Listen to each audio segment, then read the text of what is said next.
ಜಿಲ್ಲಾ ಪೊಲೀಸ್ ವತಿಯಿಂದ ವಾರ್ಷಿಕ ಕ್ರೀಡಾಕೂಟ 2024 ಇದನ್ನ ದಿನಾಂಕ 28ರಿಂದ 30ನೇ ತಾರೀಕಿನವರೆಗೂ ಆಯೋಜಿಸಲಾಗಿದೆ. ಈ ಸಂದರ್ಭದಲ್ಲಿ ಈ ಸುಂದರವಾದಂತಹ ಒಂದು ಕ್ರೀಡಾಕೂಟವನ್ನು ಆಯೋಜಿಸಿ ಈ ಸಮಾರಂಭದಲ್ಲಿ ಹಾಜರಿರುವಂತಹ ನನ್ನ ನೆಚ್ಚಿನ ಸ್ನೇಹಿತರಾದಂಥ KM ಶಾಂತರಾಜು ಅವರೇ ಹಾಗೂ ಇಲ್ಲಿ ನೆರೆದಿರುವಂಥ ಎಲ್ಲ ಹಿರಿಯ ಅಧಿಕಾರಿಗಳೇ, ಕ್ರೀಡಾಪಟುಗಳೇ, ಸಾರ್ವಜನಿಕರೇ, ಪತ್ರಿಕಾ ಮಾಧ್ಯಮದವರೇ, ನಾನು ಹಿಂದಿನ ವರ್ಷ ಸಹ ಈ ಒಂದು ಕ್ರೀಡಾಕೂಟದಲ್ಲಿ ಭಾಗವಹಿಸಿದ್ದೆ. ನನಗೆ ತುಂಬ ಸಂತೋಷ ಆಗ್ತಾ ಇದೆ. ಈ ಬಾರಿ ಸಹ ನಿಮ್ಮ ಜೊತೆ ಈ ಕ್ಷಣಗಳನ್ನು ಕಳೆಯುವಂಥ ಒಂದು ಅವಕಾಶವನ್ನು ಕೊಟ್ಟಿದ್ದೀರಾ.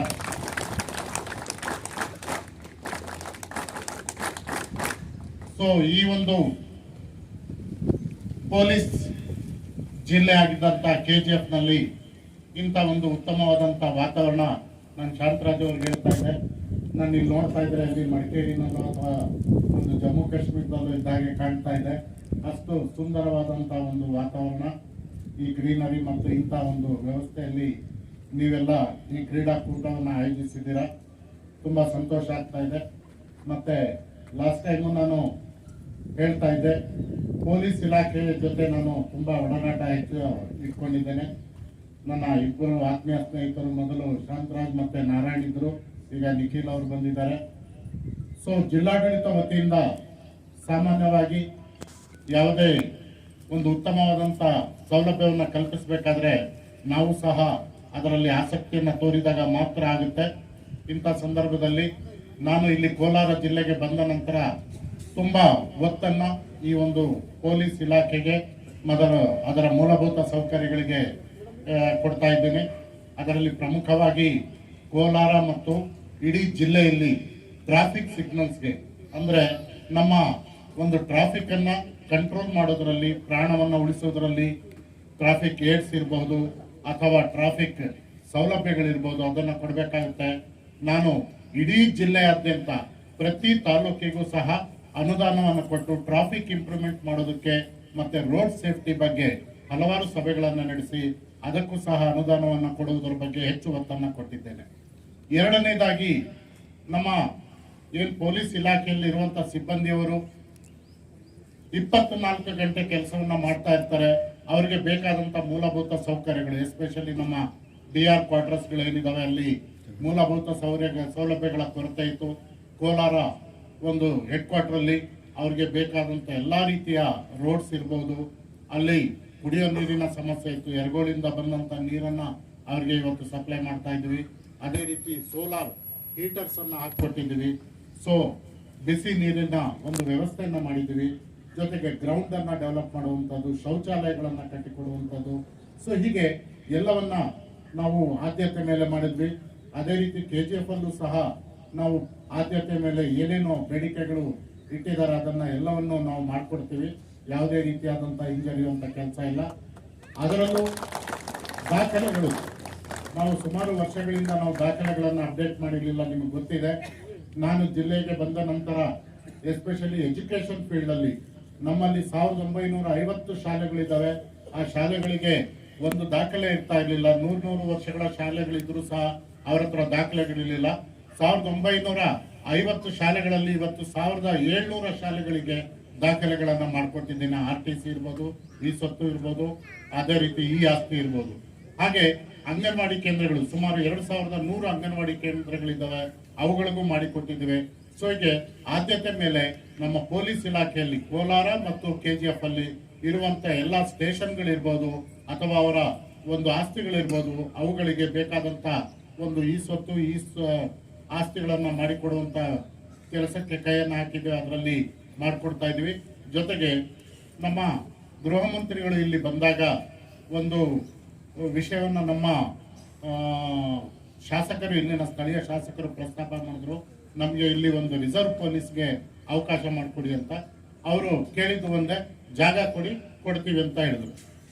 ಸೊ ಹೇಳಿದ ತಕ್ಷಣ ಶಾಂತರಾಜ್ ಅವರು, ನಾವು ಮಾತ್ರೆ ತೆಗೆದುಕೊಡ್ತೀವಲ್ಲ ಬೆಳಿಗ್ಗೆ ಮಧ್ಯಾಹ್ನ ರಾತ್ರಿ, ಆ ರೀತಿ ಫಾಲೋ ಅಪ್ ಮಾಡಿದ್ರು.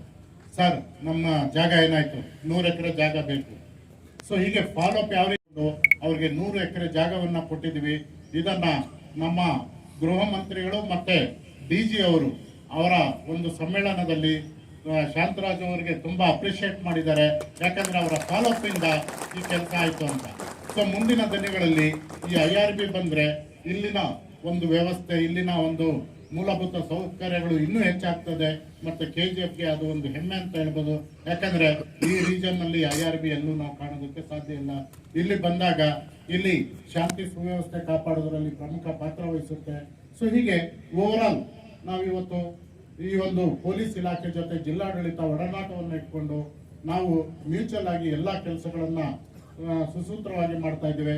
ಶಾಂತಿ ವ್ಯವಸ್ಥೆಯನ್ನು ಕಾಪಾಡುವುದರಲ್ಲಿ ನಮ್ಮ ಉತ್ತಮವಾದಂಥ ಒಂದು ಕಮ್ಯುನಿಕೇಷನ್, ಹೆಚ್ಚಾಗಿ ನಮ್ಮ ರ್ಯಾಪು, ಒಂದು ಆತ್ಮೀಯತೆ ಇರ್ಬೋದು, ಒಂದು ಫ್ರೆಂಡ್ಶಿಪ್ ಇರ್ಬೋದು. ಯಾಕಂದರೆ after all he is my batchmate. So ನಾವೆಲ್ಲ ಈ ಒಂದು ಕೆಲಸಗಳನ್ನು ಸುಸೂತ್ರವಾಗಿ ಮಾಡ್ತಾ ಇದ್ದೀವಿ. ಸೊ ಇದರಲ್ಲಿ ನಿಮ್ಮ ಪಾತ್ರ ಹೆಚ್ಚಾಗಿದೆ. ಹಗಲು ರಾತ್ರಿ ದುಡಿತಾ ಇರ್ತೀರಾ, ಸ್ಟ್ರೆಸ್ ಅಲ್ಲಿ ಕೆಲಸವನ್ನ ಮಾಡ್ತೀರಾ.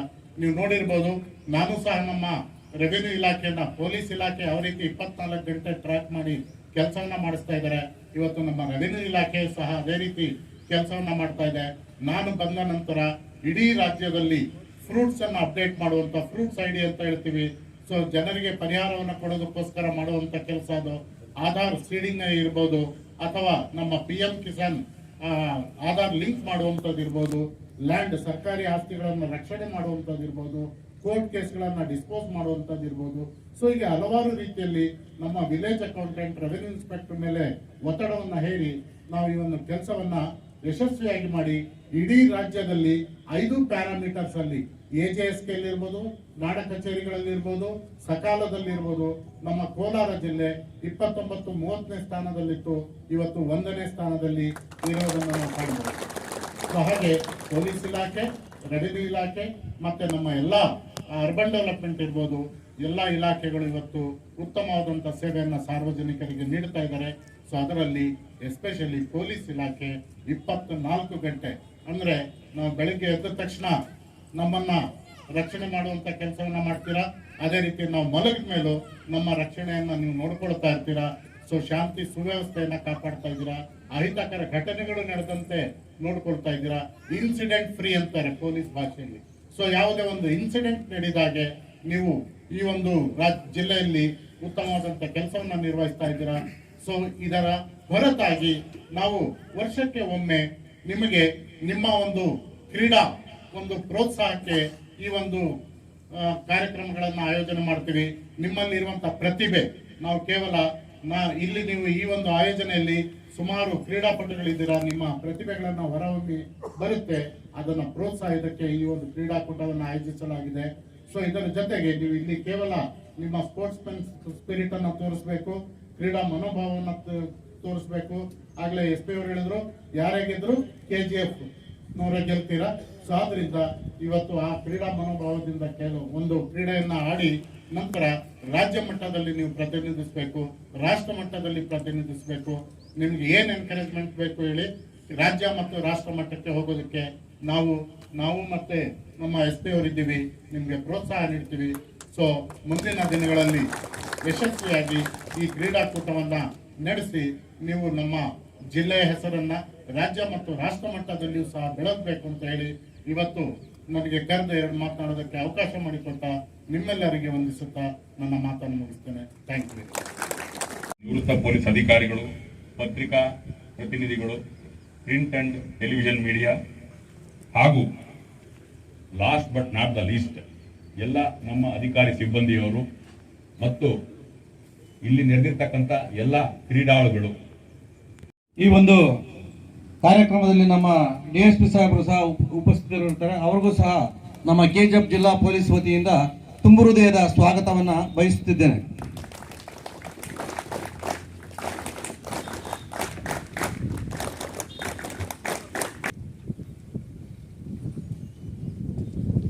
ನಾನು KGF ಜಿಲ್ಲಾ ಪೊಲೀಸ್ ವಾರ್ಷಿಕ ಕ್ರೀಡಾಕೂಟ 2024 ಪ್ರಾರಂಭಗೊಳಿಸಲು ಮುಖ್ಯ ಅತಿಥಿಗಳಲ್ಲಿ ಗೌರವಪೂರ್ವಕವಾಗಿ ವಿನಂತಿಸಿಕೊಳ್ಳುತ್ತೇನೆ.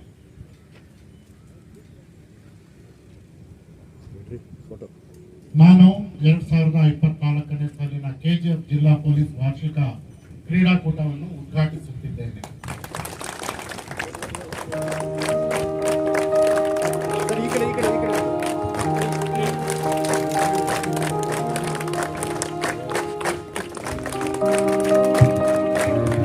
ಪಾರಿವಾಳವನ್ನು ಹಾಡಿ ಬಿಡುವ ಮೂಲಕ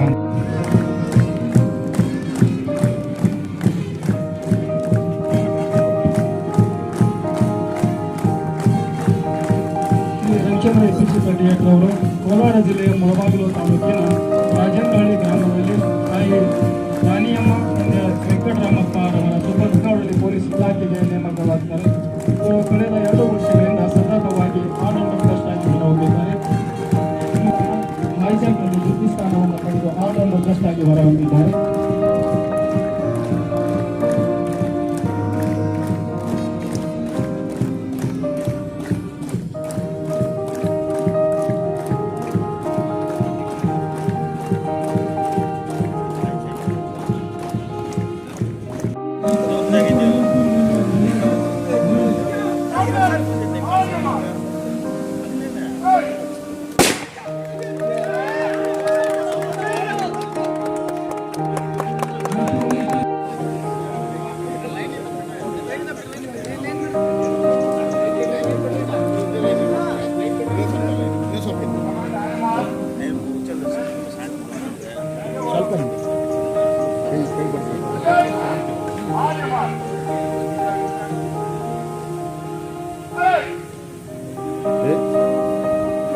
ಐರಾದ ಕೊಡಬೇಕಾಗಿದೆ.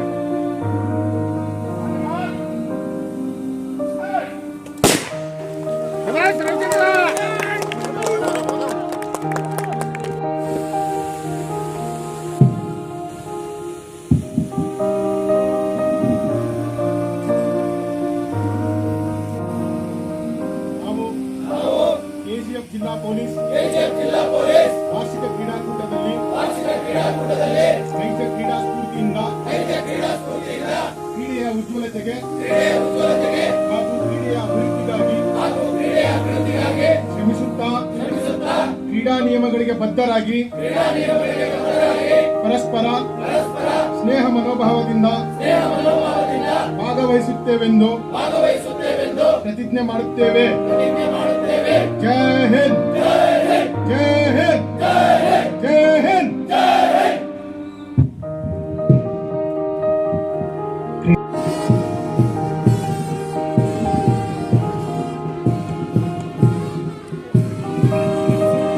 ಸರ್ ಇನ್ನು ಹಿಂದೆ ಬರ್ರಿ ಕ್ಯಾಮ್ರಾ.